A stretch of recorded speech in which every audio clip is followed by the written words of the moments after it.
All right. So, like I said, we're going to go ahead and get started. So, is there anybody in the house that needs a sheet that doesn't have one? I have you one sitting over there with.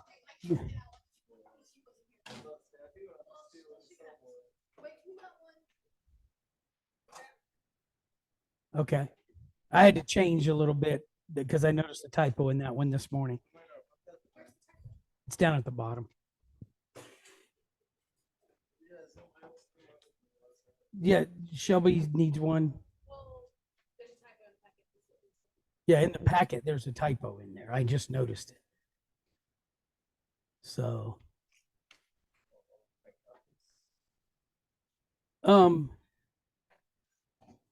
just see how we go. I mean, you can just write over the typo or something. That'd be fine. You know what I mean? To be easy. I'm trying to figure out how we can do this the easiest way. But anyway. All right, so we're gonna go ahead and get started. So what are we on week 3, I guess? Yeah, we're on week 3. So we're picking up the next 5 letters, right? So letters 11 through 15 or 11. Yeah, 11 through 15. We're working on those today. So anyway, looking at your papers. So number 1 is the letter kaf. Okay. So the letter kaf sounds kind of like it has 2 different sounds, and it makes 2 different sounds depending on whether there's a dot inside of it or not. Okay. So back in the day, there were 6 letters that would change their sounds if they had a dot inside of them. Okay. So we collectively call those the Beged Kafat letters. Sounds funny. It's a crazy sounding word, but Beged Kafat. And the reason why is because when you put all 6 of those letters together in order, that's the sound they make. So you had, remember this letter from the week before last, you have Bait, right? You have Gimel, you have Dalet, Kaf, Fe, and Tav. So those 6 letters, B, G, D, K, F, T, Beged Kafat. That's why we call them that, simply because that's the sound that they make when you put them all together. Now, those letters have a different sound if they carry dagesh, which is this dot on the inside. Okay. So with the without the dot inside of it, it sounds like the letter V, right? Vet. Okay.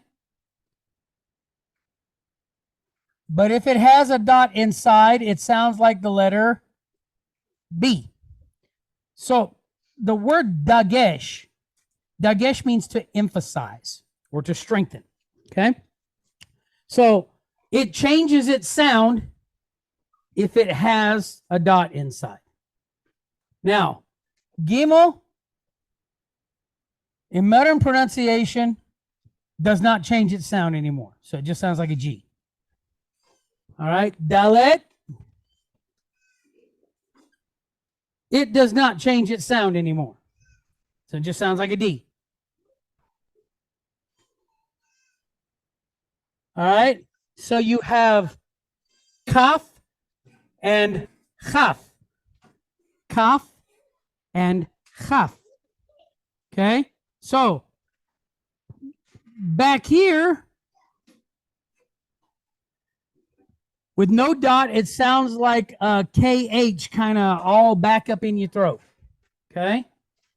But with the dot, it just sounds like the letter K. Okay. So now we go on to, this is the letter Fe. And with the dot, it changes its name to Pe. So you have an F sound here without the dot and a P sound with it. Okay. I thought who you snapping at? All right. And then the next one you have is the letter Tav. Now, back in the day, Tav had two different sounds. Today, it does not. But for all intents and purposes, what we're doing, right? We're using biblical Hebrew, but we're giving it a kind of a modern sound, right? But like I said, when these were at this time when we were, because we do the Psalms and all this, they would have had that biblical sound. So they would have changed those 6 letters. All 6 of them would have changed their sound. But now, the Gimel, the Dalet, and the Tav, they do not change anymore. So they just sound like a G, a D, and a T. Okay?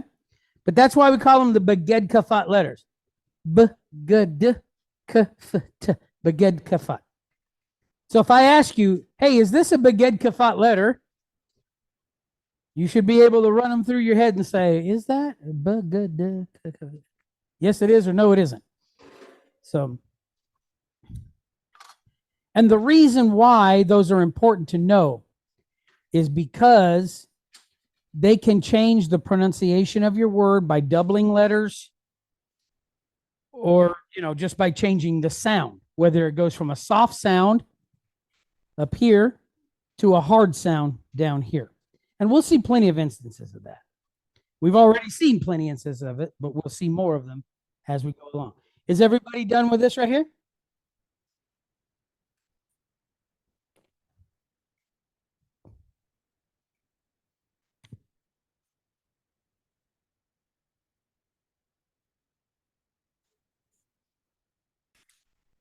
Ready, brother? Okay. All right. So we have the letter Kaf, right? So remember, we talked about for our intents and purposes, it will sound like either a K or a KH, depending on whether it has a dot or does not. Okay? The numerical value, remember last week we finished on Yud, which was 10. So we don't go to 11, we go to 20 now. Because 11 is made up of a combination of a Yud and an Aleph. Right? So 10 and 1, 10 and 2, 10 and 3, and so on and so forth. So the Kaf, all right, the Kaf is number 20. All right? So the Proto-Sinaitic form, right, or really old form, or almost Egyptian form, look kind of like a happy face. All right? Well, and in the symbolism, you'll see why. I'll show you here in just a minute.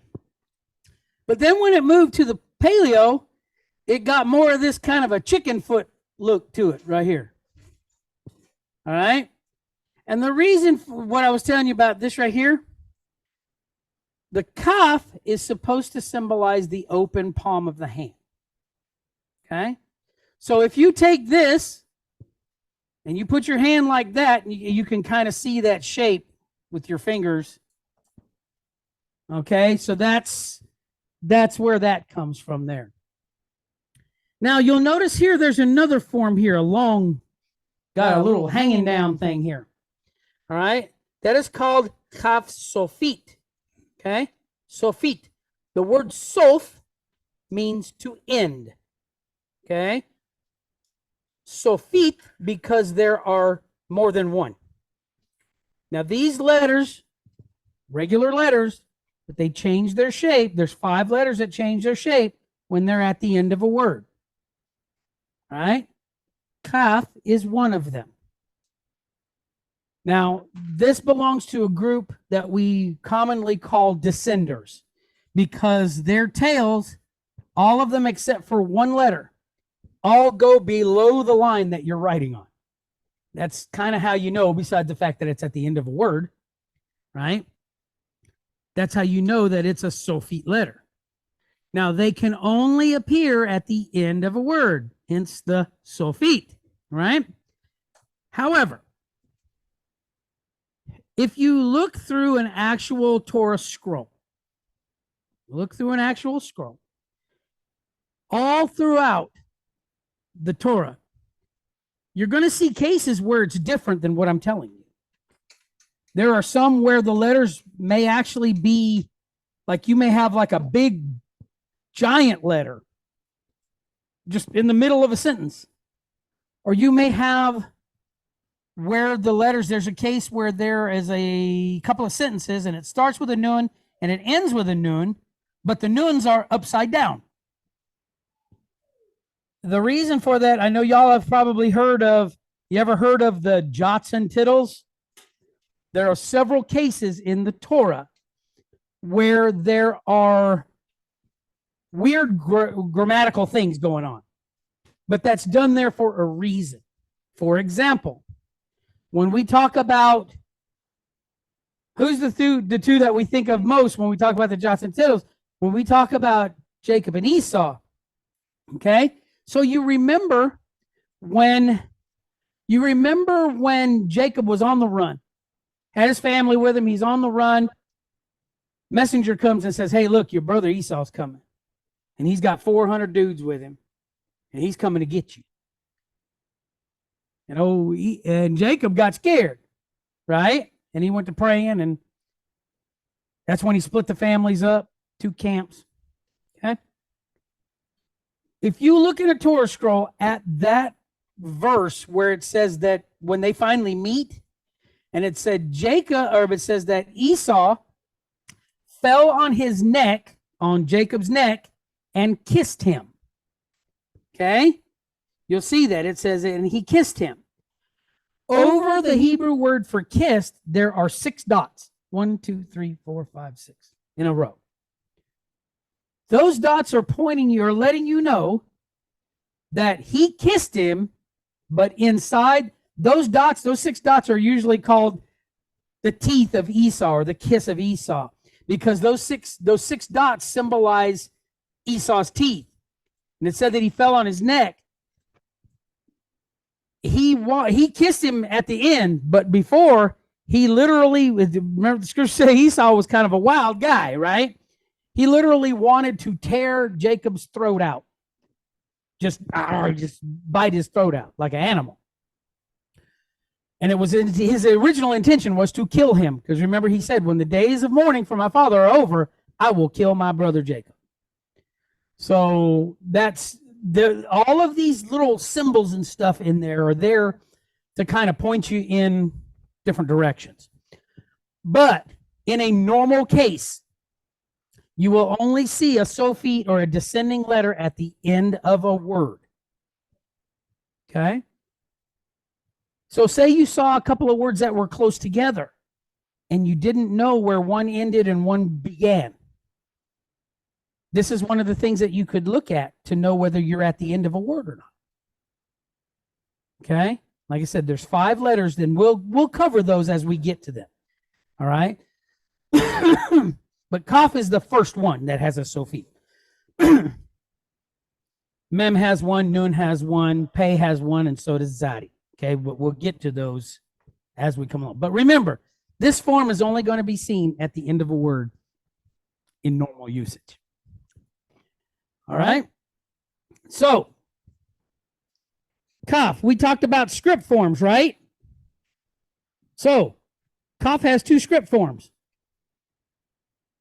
One for being used at the beginning or in the middle of a word, and one for when it's used at the end of a word. So they even have Sophete letters in the script as well. Okay? So the normal usage for Kaf looks like a backwards letter C. That's the normal script for the letter Kaf. It looks like a backwards C. Okay? The Sophete form looks like, guess what? It looks like a question mark with no dot underneath it. Okay. So that's the Sophite form. That's this form here. This is this one. This is this one. Okay. See how it's got the little, yeah, it looks like a question mark with no dot underneath it. Okay. So that's the script form of those. So what does it mean? So on the top level, on the Peshat level, the very top, right? Like I said before, it symbolizes an open hand. Okay. Symbolizes the palm of the hand. All right. So you seen those little hats that you see Jewish people wear? Yeah. The ones that sit on kippahs, right? What letters does that start with? Start with the letter Kaf. And it symbolizes the palm of the hand, right? So the picture there, why it's called a kippah, is because Kaf is the root, the palm. So it's like, in their mind, we keep our heads covered, right? So it's like the Abba has the palm of his hand on top of your head when you have your head covered, and he steers you in what direction you're supposed to go. So that's the idea for it being, okay? But that only happens if you get your head covered, right? So when you got it covered, he'll guide you. He's guiding you in the direction you need to go. So it can mean to give or to receive. Either one. The scriptures say that it's more blessed to give than to receive, but it can be either. Okay? It can also be to offer something, to perform a service. Okay? That's the paleo meaning, among others. Okay? Just remember, at the base of it, the concept is going to be giving and receiving, mostly for the kaf. But on the negative side, if I'm not giving you something, but I'm taking something from you, all right? That's a type of receiving, but I'm receiving it with force and illegally, right? To steal. Being a thief. That's on the negative side, okay? To take something away. Like when the brothers sold Joseph to the Ishmaelites. They took him away. Where'd they take him to? Took him to Egypt, right? All right. It can also symbolize nothing. Lack. Not having something. Being in want. That's why the hands are open. They're like, please give me something. But no, what did he say? But no man will give me. It's like that guy who went to the pool of Siloam, right? He's waiting for his healing, but there was nobody to push him in the water. Then Yahushua stepped in and said, I got to. Let me mix up a little spit mud here. Daub it in your eyes right quick. But anyway, so it's the concept of, on the negative side, it's to steal, to take away, to have nothing. Okay, now also remember that this not only means physical things. Right? Because what does Hasatan do? He comes to kill and to steal and to destroy and to take away your joy and all that. That's what he does. So it's not always physical things. It can be spiritual things as well. Okay? Any questions on kaf? What?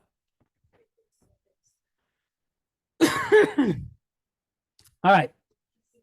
Yeah, well, like I said, I asked her to. So kaf as a prefix won't be used as a suffix, but it can be used as a prefix, and it means like. It sets up a comparison between two things. Okay? Like. Mm-hmm.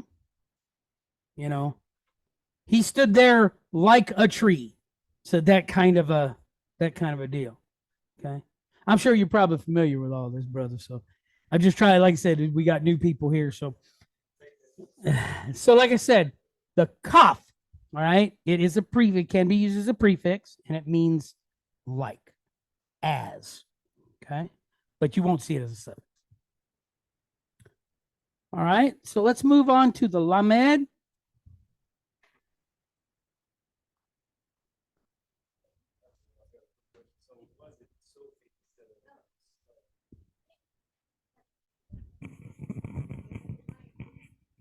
So I just had a quick question about why is it so feet instead of so foot? I couldn't tell you that. That's just what they're called. I really don't know. The intricacies of that stuff was made up hundreds of years ago, but I understand what you're saying. The it being it, well, what he's saying is it as a plural. All right. So feet would be ends. So because that's where they go at the end of the word. All right. But I understand what your question is. We would normally see it as sofot, right? Sofot or sofim, depending on the case, depending on the gender case. But just to be straight up with you, I don't know why they're called sofim. Other than, I don't know why they chose that ending to. I wish I could help you. I don't know. I could do a little study on it and find out. But I did honestly. I just was like, okay, cool. That's what they're called. So good enough for me. Remember, they didn't even have vowel points until the Masoretes put them in. So there's a lot about the language that we don't know that was before time, well, as far as we're concerned. All right, so moving on to our second letter, it's the letter lamed. Okay, so lamed, all right, it has a sound like L in our speech, numerical value of 30. Now, in Proto-Sinaitic, like I said, right after they left Egypt, it looked kind of like a upside down candy cane or something. I don't know, a cane, something, I don't know, whatever you want to call it. But that's what it looked like. So then later on, when they got to about 1900 BC, somewhere around in there, it began to take on this form, which is our paleo form, right? So now it looks kind of like a cartoon nose. Okay. If you drew a face around it and a couple of eyes, it's the nose right there. And then, of course, the Asher. The Asher is this form here. So this is what they used when they came out of Babylon. Okay. Does kind of look like that. It does kind of look like that, about half of one. Hopefully it's the half that has the nun on it. Or gimel, I mean. All right. So that's your Asher script. So the handwriting script form. You start here. Make a small circle, up, and whoop, get that little whoop you do at the top there. All right, so that's the script form. All right, so what is it? Well, on the Peshat or the top level, we see it as a staff of some sort, either a shepherd's staff, right? Or on the negative side, we can see it as an ox goad. Now, what is an ox goad?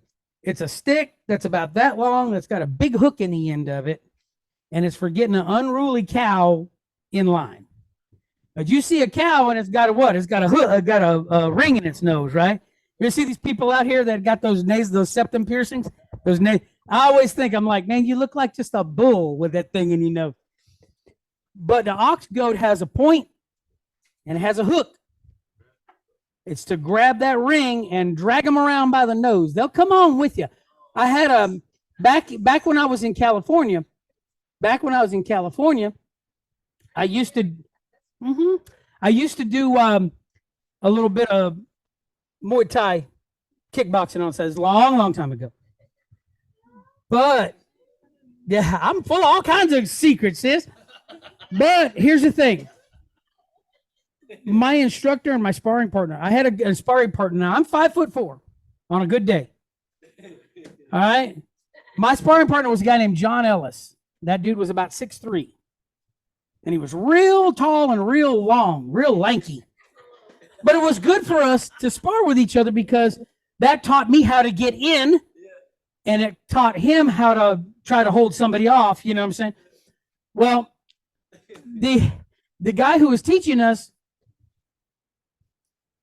always told us, when you see a kickboxing match, a lot of times you'll see they'll grab that person's head and they'll work their body with their knees, right? And you'll see them move their head from side to side. The reason for that is because where the head goes, the body's going to follow. So you know what I mean? So that's what I'm talking about with the ox. That thing may weigh 1,200 pounds and you may weigh 150, but I guarantee you get a hold of that ring and they will come on with it. Okay? And it's the same thing with us. Sometimes it is. That's why it's an ox goad and not an ox tickler. You know what I'm saying? It's not meant to feel good. So the concept of the lamed, that's the shepherd staff. Now, we've seen shepherd staffs, right? You have to get that kind of a round hook-looking thing in the top. What that's for is, say you have, and we see it in the scriptures all the time, say you have a flock of sheep, and you're feeding them up on a hillside, and there's a ravine or something, and one of them falls in a crevasse, falls down in a hole or something. You can't get down there and get him out. That's what that stick is for. You lay down on the ground, put it in there upside down, put it around his body behind his front legs, and pull him out. That's why it has that bend in the end of it. Or if you're trying to lead him and one gets out of the way, you were trying to hook him around the neck with it and pull him back in line. That's what it's for. All right? So the concept of lamed, okay, the shepherd's staff, is instruction, guidance, direction, rescue. If you happen to be getting out of the traces, okay? And sometimes he's got to smack you around a little bit, right? I mean, everybody, I'm sure everybody can agree. Sometimes, remember what they call tough love, right? Sometimes he will whoop you, but it's because he cares. And he's trying to save your life. And that's what the shepherd's crook is all about. When you get out of the traces, that's what he's going to use to pull you back in. Okay? On the negative side, that's where we talk about the ox goad. All right? We have an instrument of instruction, and we have an instrument of correction. And normally, just like y'all were saying, there's some pain tied to that correction. And because sometimes that's all that we'll listen to. Let's be 100, okay? Sometimes that's all we're going to listen to. You're going to have to whoop me to make me understand. Well, guess what? He can do it. And when he does it, you'll know. You know what I'm saying? But why would you need the ox goad? Because of rebellion. Because of straying from the path, right? Because of refusing to listen. What did they say? All that he says, we will do. Yet before they left, they was having a party with the golden calf. That ain't what he told them to do. Right? Yeah, they was having a party. Sure enough party down there. But the point is, why do we get the ox goad? Because we're stubborn and we're rebellious and we refuse to listen. That's why he does it. He turn up the heat on us just a little bit. And he'll hook us by the nose and say, all right, now you can come on. Right? And in fact, the word lamed, the Hebrew root word lamad, means to flow down. Now, why is that important? Because it's also the same root that is used for the Hebrew word to teach. Because the knowledge or the wisdom or whatever flows from an upper point to a lower point, from the master to the student, from the parent to the child. That's the imagery that we have it. So we have it. It's like water flowing downhill. Yeah, sis.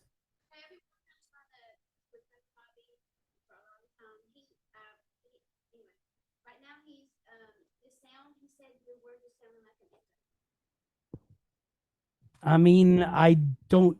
Is anybody else having the? Is anybody else having that issue? Well, it could be latency. I don't know. You know, all I know is, like I said, nobody else has said anything. And I don't have any other open mics or anything in here that could be causing any kind of feedback or. So I don't know. You know, maybe the old trick. Sometimes you got to back out and come back in, and that fixes it. All right. So, like I said, the word lamad means it's taken. It means to flow down from one point to another, but it's also the same word that they use for teaching somebody, instructing them, educating them. So that's why you see the shepherd's crook. We usually instruction is a positive thing, but sometimes it ain't real positive. But it's always going to be what we need. That's the thing we have to remember, right? Scriptures say that he'll not put on you more than you can bear. It may seem like it, may seem like you can't take all of it, but I promise you, with his help, you are stronger than what you think you are. Every one of us is. We are stronger than what we think we are. But we got to learn. It's just like Rebbe said, no man is an island unto himself. You have got to learn to reach out. You can't do it all on your own. I fall into that trap a lot at my work. Rather than argue with people, I just do it myself. Well, then here's what happens. I get overwhelmed because there's far too much work to do by myself. Yeah. Well, that doesn't happen where I'm at. Okay. I'm just, like I said, man, I keep it 100. That don't happen. I get overwhelmed and then I just get buried under a ton of stuff. But we've always heard, many hands makes light work, right? So here's the thing. If you're having an issue, if you are being tested, if you are receiving some instruction, like Rebbe said, don't get rocks in your jaws. Accept it and say, help me, teach me, show me what I'm supposed to do. Because apparently I'm making a mess out of it on my own. All right? But it's always best if we can fix it or if it gets fixed before we get to that point. But like I said, he really has your best interest in mind. Any questions on lamed? Prefix. Yes, it will be used as a prefix, not as a suffix. All right. Used as a prefix, it means to or in the direction of. Okay.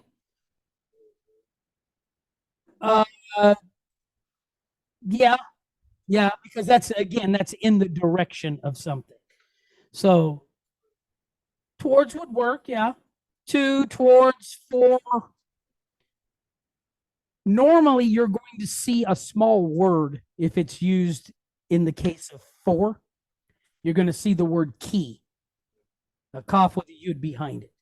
That usually means because, for, as a result of something, that little tiny word. So that's normally what you're going to see as a word. You could translate based on the context of your sentence. Based on the context of it. All right, so let's move on to the letter mem. So mem. Okay, so you notice we got two Asher script letters up here, right? That's because this is one of our Sophite. So which one is the Sophite letter? This one right here.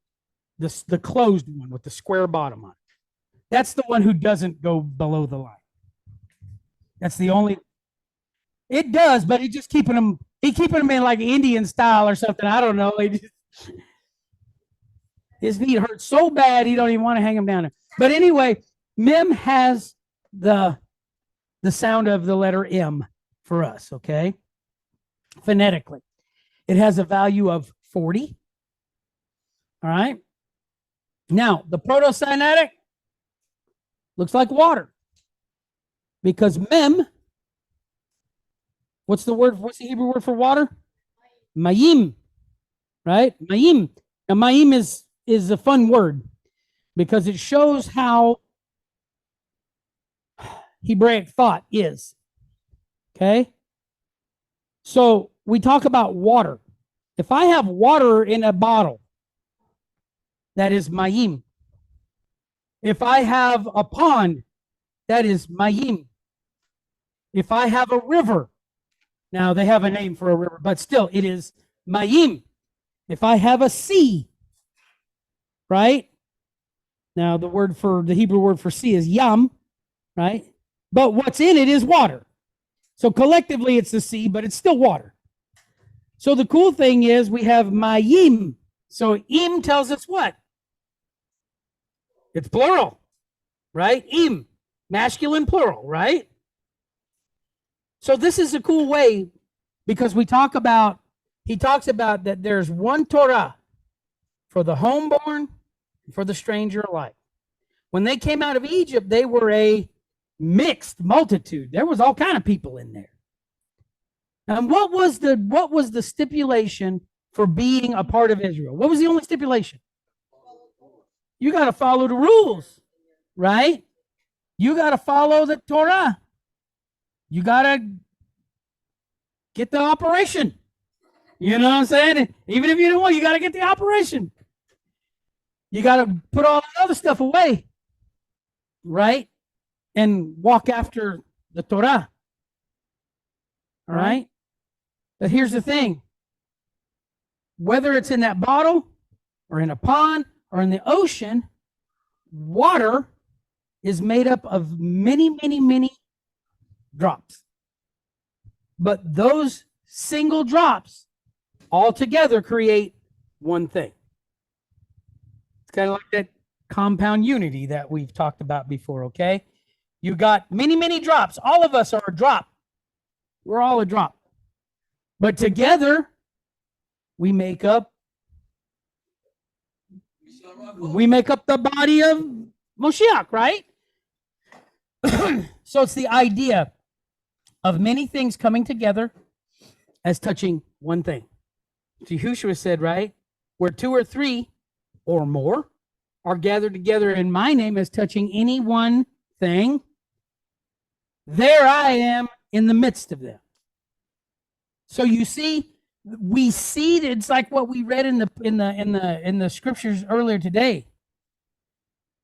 The invisible things of him, right? They're clearly seen by that which he's created.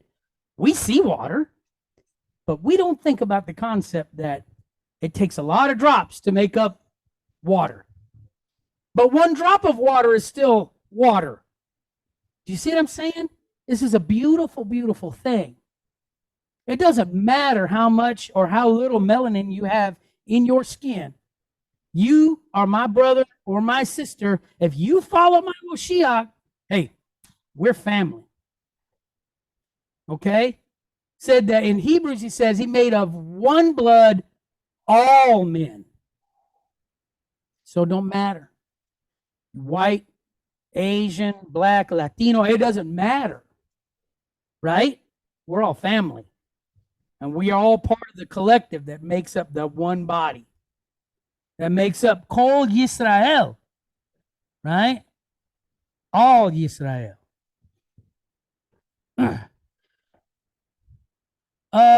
So, proto, paleo, and then of course we have our standard and our Sophite form. Okay? So again, where did I put my pen? I don't know what I did.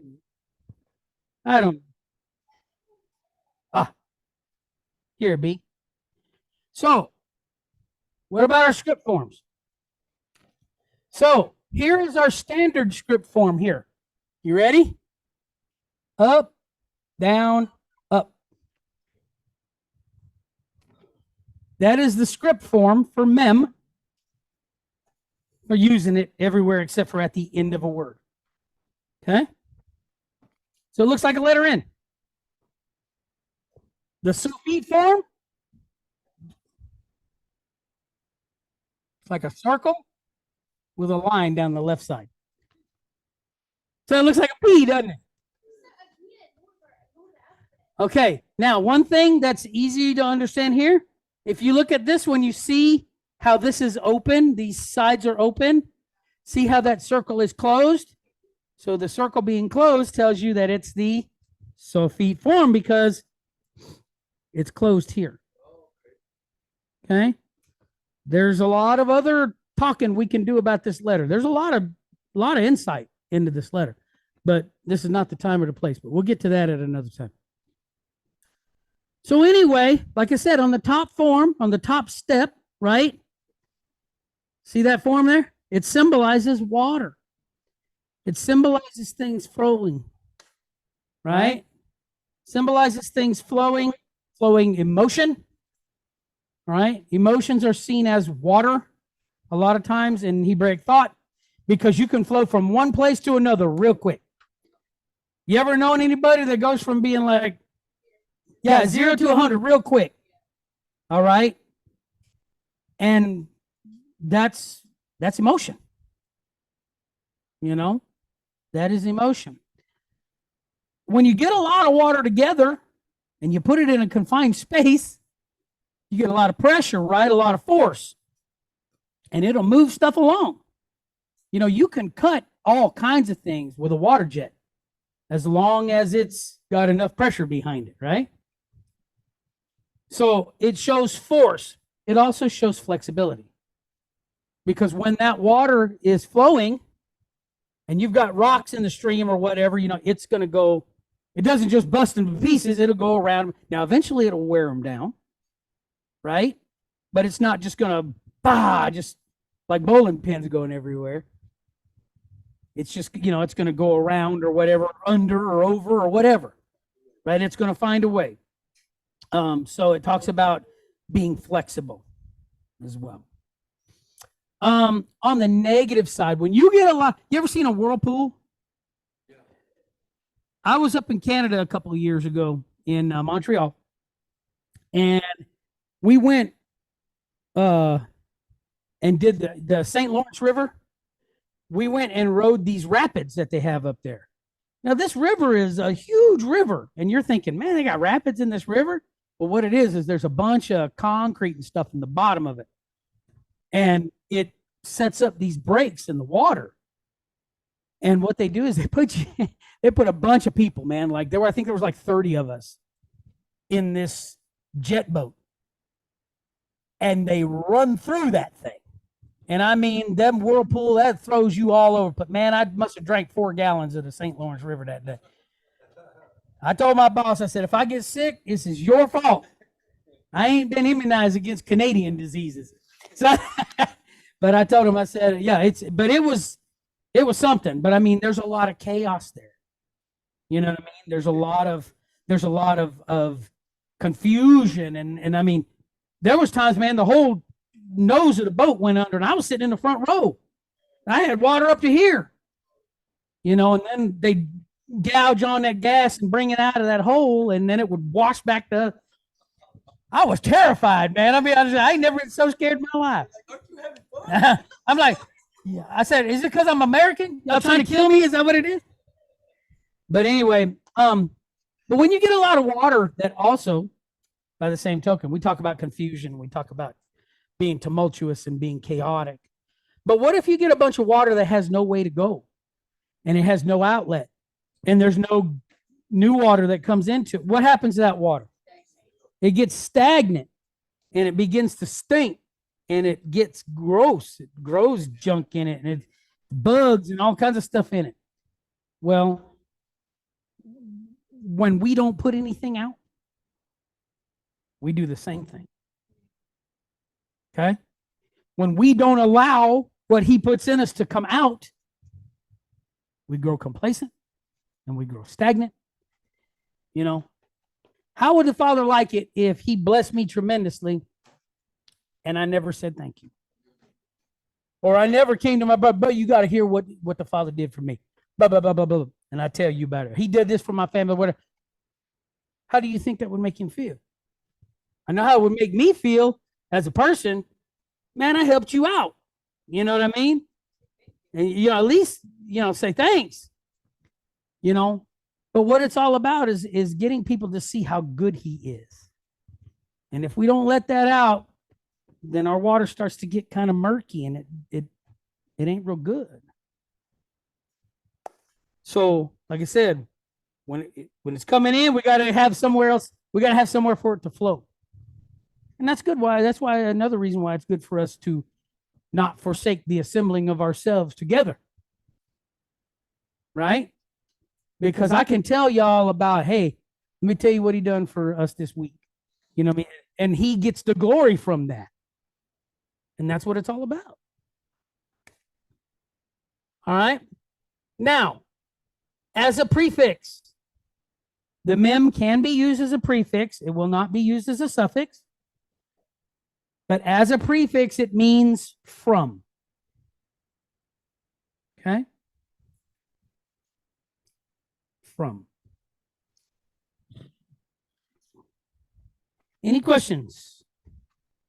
If not, we're moving on to Nun. All right, Nun. Sounds like a letter N for us. All right, has a numerical value of 50. The paleo form, I've seen this two different ways. I've seen it like this, and I've also seen it on its side, kind of looking like a sine wave, but it always has a ball on one end of it. So I've seen it look like that as well. Okay. And it symbolizes like a seed with a root coming out of it. That's a seed sprouting. There's the seed part, and then there's a little root coming down to bring life. Okay. Here's the paleo form. So it looks kind of like the mem, except for instead of having like a W shape up here, it has like a V shape. All right. And then, of course, you have our standard form. And then what kind of form? Sophete. Right. We got the end form here. Okay. Got the Sophete form. All right. So script. Standard form. A little dip at the end of it. Sophete form. Boop. That's it. Just a straight line. All right. So your standard form and then your Sophete form. So it has a numerical value of 50. And this picture is kind of telling, right? So it's symbolic of life. Whether it's, whether it's a seed, sometimes it's also known as it's also seen as a fish. Sometimes you'll hear us when we're talking about it, we'll talk about flashing brilliance. And the reason is, like, if you have a fish in a pond or something, and the sun is shining off their scales, and it really shines and it's flashing and it's bright and stuff, okay? You can see it as a fish as well. All right. But anytime that the scriptures talks about fish, especially like the 153, right? When it talks about fish, it's talking about the nations. And that's simply because there are far more people from the nations than there are of Judah. And so it was kind of symbolic when Yahushua said, cast your net over on the other side. And they brought it out, and they had so many fish in there that it almost broke the nets, right? That was kind of a prophetic thing, because he was saying, hey, we're going to carry this message to the nations, and they're going to pick it up, and they're going to tell two friends, and they'll tell two friends, and so on and so on. And before you know it, the word's going all, scriptures say that this guy had 12, and he turned the world upside down. So you know, it's a sprout or it's a fish. It's life, it's activity, it's brilliance, it's shining, it's beauty. Okay. But when we take that and we turn it on its head, then what is it? It's the opposite of life, right? It's death, it's decay, it's degradation, it's dullness, it's things that are not pleasing to the eye. Right? Can you imagine at the transfiguration said that Yahushua, that he was shining like the sun, right? You know what I'm talking about, brother? So he was shining like the sun. And then what happened? The Ruach, shaped like a dove, comes, sits down on him. Hear this voice from heaven. This is my beloved son in whom I'm well pleased. Hear him. That's a direct command from the Father. Listen to him. You know? Don't you know that it was beautiful at that point? It was, I'm sure it's one of those things I had not seen, ear not heard, neither has it entered the heart of man. I'm sure that's kind of one of those things. I don't think we could explain that just at the transfiguration. But on the what's on the flip side of that? Don't you know that he was horrible looking at the crucifixion?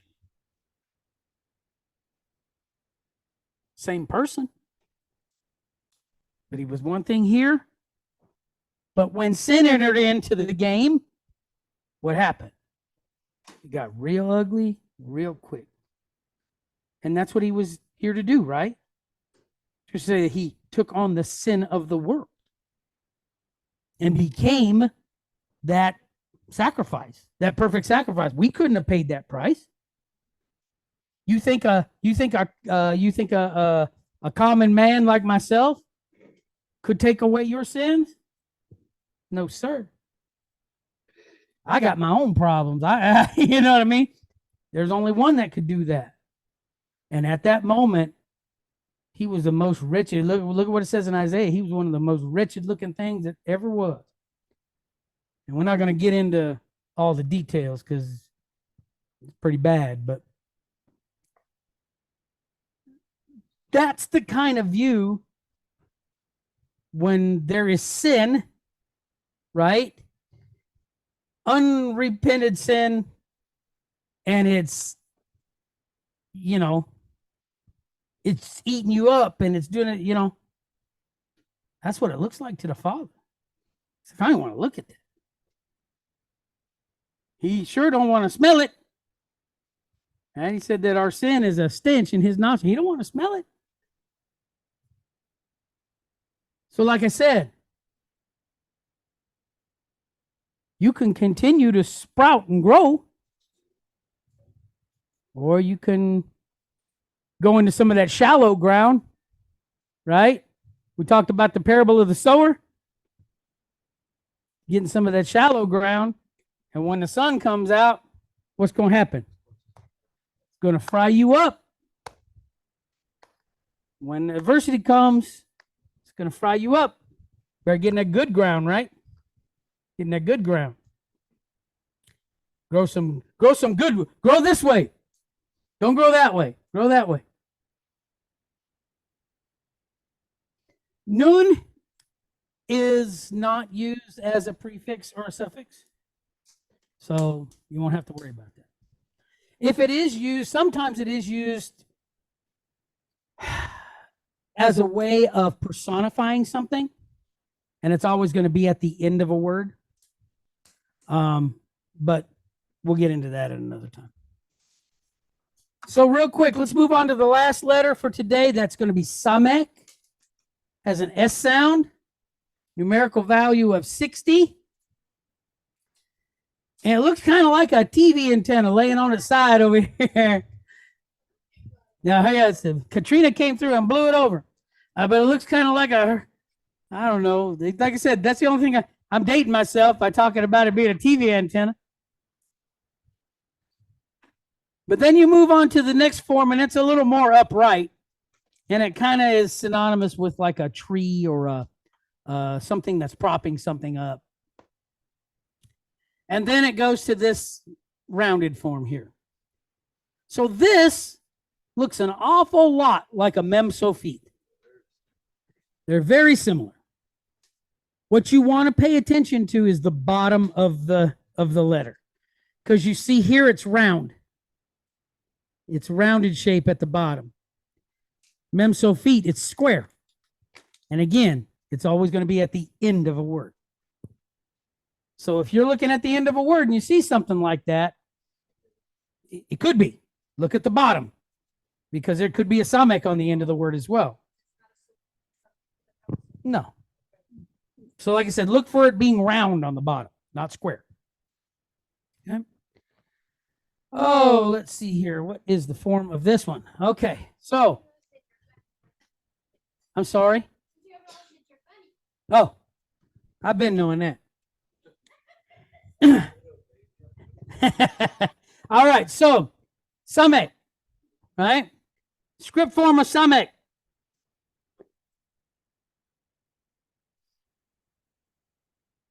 There you go. Just an O shape. Which in paleo, the O shape is the ayin. But in the script form, it's samek. Okay. I don't see us using script ever, but I just want you to have it. I want you to have it. So what is it? On the top level, it is a support or a prop of some kind, some sort of support system. That's why it's seen as a tree in some of these things like this, because you have the tree, you have the trunk, you have the branches. Well, what you don't see are the roots that are holding that tree in place. Okay? That's what you don't see is the roots, but they're there. That's that foundation that we talk about. Okay? So it's a support.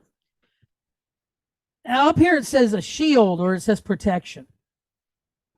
And that comes directly from this picture of it being a tree. So you have the trunk, and that's where all the nutrients and stuff come up, right? That's the tree, right? But then you got these branches off to the side. What do the branches do? In a storm or in hail or heavy or whatever, what are they doing? They protect the trunk, right? Well, if you talk about the nations, what are they called? The Notzrim, which comes from the Hebrew word natsar, which means a branch, right? Because part of our job is to protect the word, right? When it says keep or guard, the word shamar, right? When the scriptures tell us to keep, it's just like in the he told Adam, right? Yahweh told Adam, keep the garden. What was he telling him to do? Protect it, guard it, keep things that are not supposed to be in here from coming in. But did he do his job? No. Because Hasatan rolled right up in there. As he told you, he slid right on in there. Yeah. So, I mean, that's the thing. None of us really know what the serpent looked like back in the day. We do know, though, that he told it that you'll be cursed to crawl on your belly and lick the dust for the rest of your life. You know, I've seen all kinds of people talk about what it really looked like. I had seen a guy one time was talking, said it looked like some kind of multicolored monkey. I'm like, where did you get that from? You know what I mean? But I don't know where he got it from, but that's the danger with people getting on YouTube and just saying stuff. You know what I mean? But I do know that it was supposed to be a beautiful thing, very beguiling, very charming. Like I said, brother, I don't know. I wasn't there. You know what I mean? I wasn't there. I don't know. I do know that it fooled her and fooled that idiot Adam. All right. So we've got the idea of being a support, being a shield, being protection.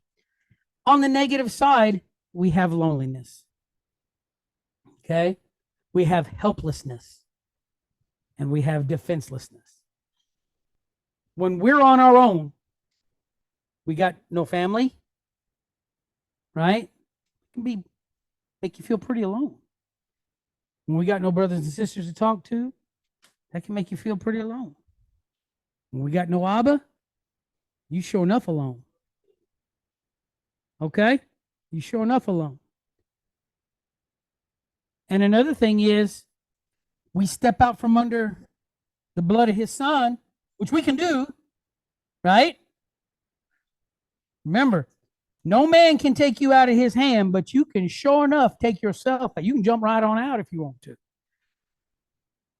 That's a thing to remember. I can't make you fall, Matt, but you can sure remove yourself out of there. Okay? Think about it. You can convince yourself of anything. And when we get out from under the blood of his son, guess what? You got no protection from nothing. Zero. You got no defense. Come judgment day, he said, what'd you do with the blood of my son? I didn't think he existed. I mean, I couldn't figure out, well, guess what? In a court system, you have what? You have a prosecution and you have a defense, right? You ain't got the blood of Yahushua.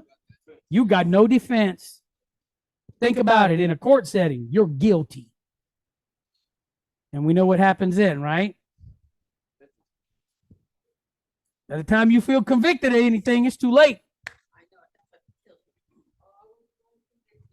Man, it's too late. So like I said, when without that covering, you have no support, you have no defense, you have no help. Nothing. You're on your own. Buddy of mine used to call it twisting in the wind. You all on your own. So let's not do that. Let's not step out from under that, right? Let's not do that. All right, real quick, let's move on to these I-type vowels. Now, the cool thing about Kirik or I-type vowels, cool thing about that is there's only 2 of them. No prefixes or suffixes for summit. No. Thank you for asking, brother, but no. So, there's only 2. We have Kirik, which is a single dot underneath the letter. Now, remember, I'm only using Aleph here as a placeholder, okay? It's just so that you could see the placement of where it would show up in conjunction to the letter. So, we have Kirik, which is a short duration, right?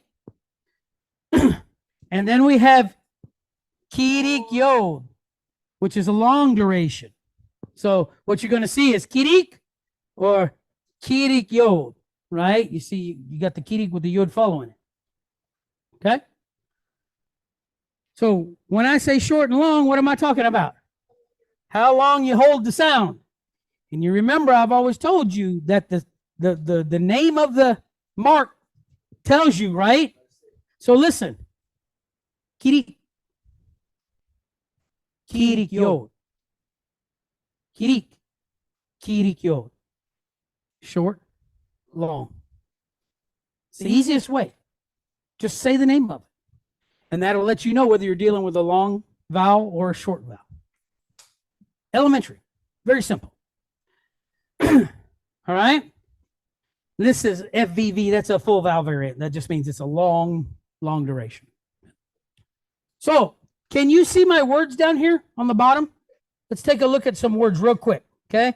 So, we have the letter Hey, mounted at Kirik, the letter Nun, pointed Sere, long duration E-type vowel, with a Hey behind it.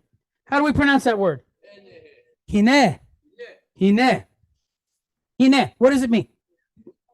Behold. Hine ni. Hine. Behold. Or hey. Right? Remember I said the song? Hine mato. Behold. How good. Hine. Behold. You know, ma, what or how. Tov, good. Pretty simple. Hine ma tov, right? So behold, that's the word hine. Right? See how quick that is though? Hine. What about this word? We have aleph, silent letter pointed kirik yod with a sheen behind it. So what's the word? Ish, which means what? Man. Man. Aish is fire. Ish is man. Well, same letters. So ish, right? Man. What about this next word? We have both. We have both kirik and kirik yod in it, right? So we have nun pointed kirik, ni. Then a samek pointed kirik yod, si. Nisi. Nisi. What does that mean?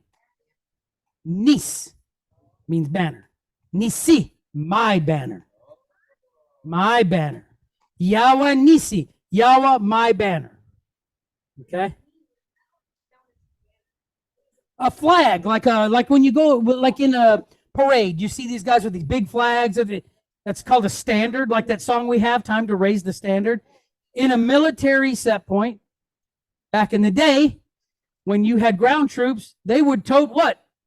A standard, a big banner on a flag, and that was not allowed to hit the ground. If you got killed, somebody better be running over there to snatch it before it hits the ground. Sir? That's right. All the tribes have banners, okay, with their symbols on them. And those banners or those standards were what were flown over the camps, right? So you knew who was on what side and which way direction to go. You know what I mean? Huh? Oh, yeah.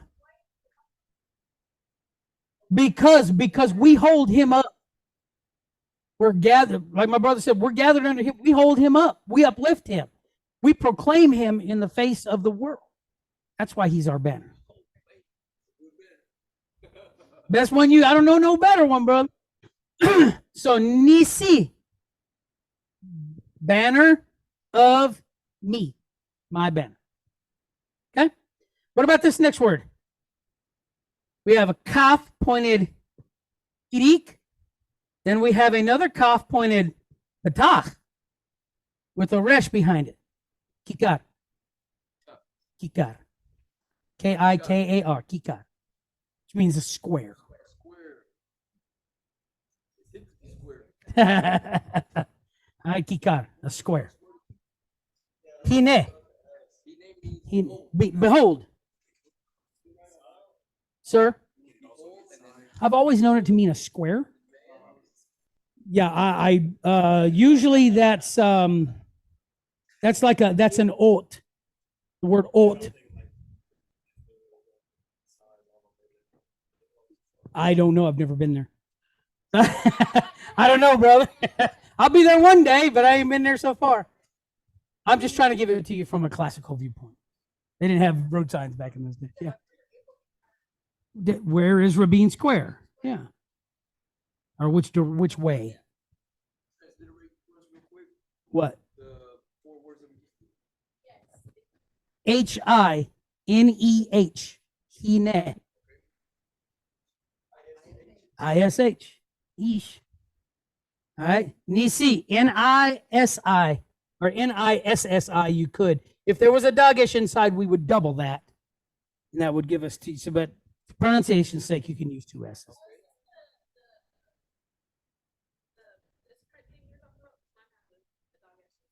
No, it's the letter after that. Look, there's a kaf sofit on the.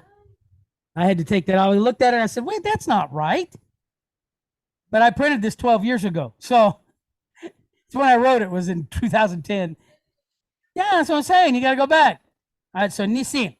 And then this one's Kikar. K-I-K-A-R.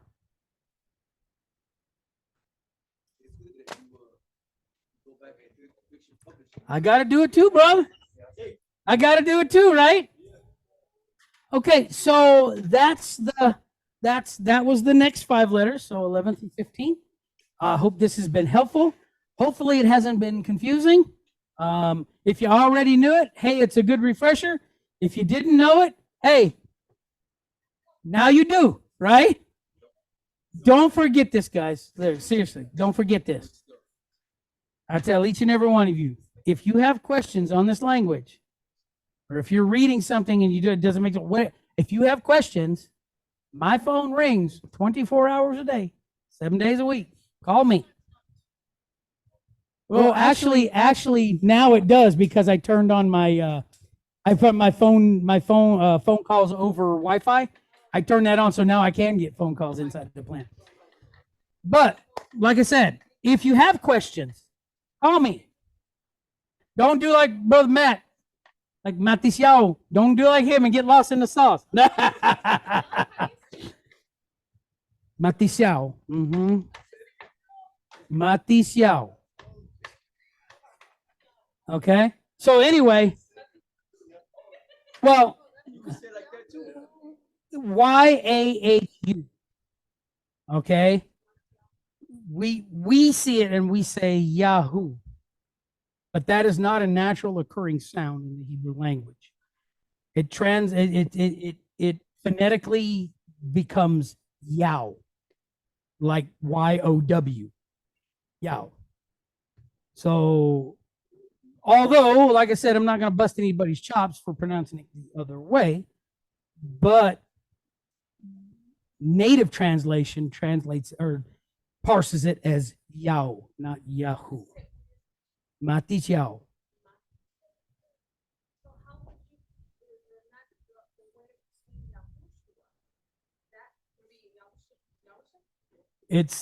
That's where it gets sticky, right?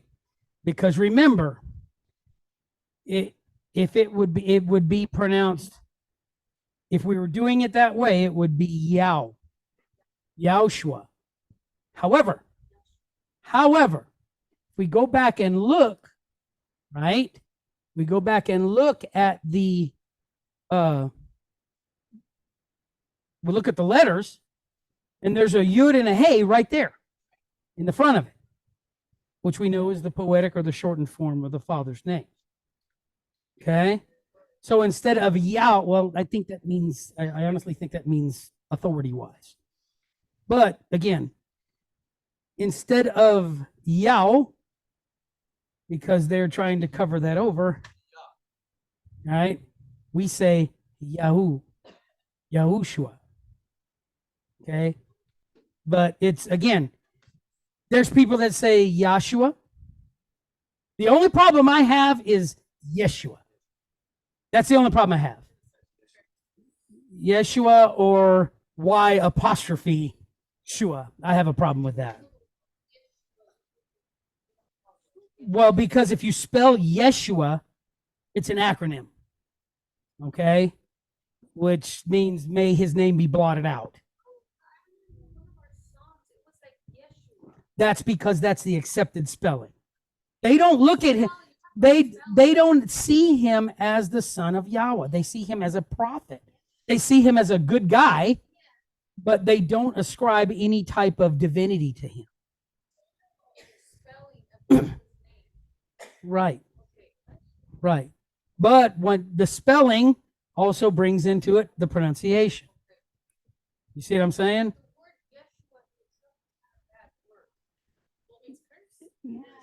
Well, no, it's an acronym. Okay, it's an acronym. Let's get that. Okay, so it's like we take the word self-contained underwater breathing apparatus and we come up with the word scuba, right? That's an acronym. So what this is an acronym for taking a phrase, also called notaricon in Hebrew. It's taking a phrase and making another word out of it based off of the first letters of each word in that phrase.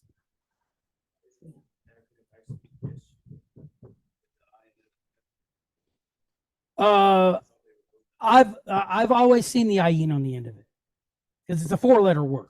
I've always seen the ayin on it. Now in pronunciation, I don't know, but I've always seen it as, what is it? It's yud shin wa ayin. You know, so, but that's like, again, that's an acronym there, right? It's just like the word amen. We say amen, right? And if you look in the Strongs, it means so be it, or, you know, whatever. But that is notaricon as well. It's an acronym. Aleph, Mem, Nun. Word Amen. Right? But it stands for El, that's the Aleph, right? El, Melech, King, Na'eman, faithful. So when we say Amen to close our prayers, we're saying that El, or Yah, is a king who is faithful. And that's what when we say our prayer, we say Amen. And we do that to remind us through our speech, because what's the easiest way to remind something is to repeat it, right? So we say Amen with an understanding that it's like, you know, so be it, okay? It's done, so let it be written, so let it be done, etc., etc. All right, so that's what we say, but there's a deeper meaning to it. So that's why we got to kind of be careful about what we accept and what we receive from the sages and from some well-meaning Yudim who are trying to help us. Because they don't want us to have this name, right? That's why they try to hide it. They don't want us to have it. So how are they going to help you with it? They're not. So, like I said, there's a lot of stuff, sis, and we got plenty of time to talk about it. You know what I mean? And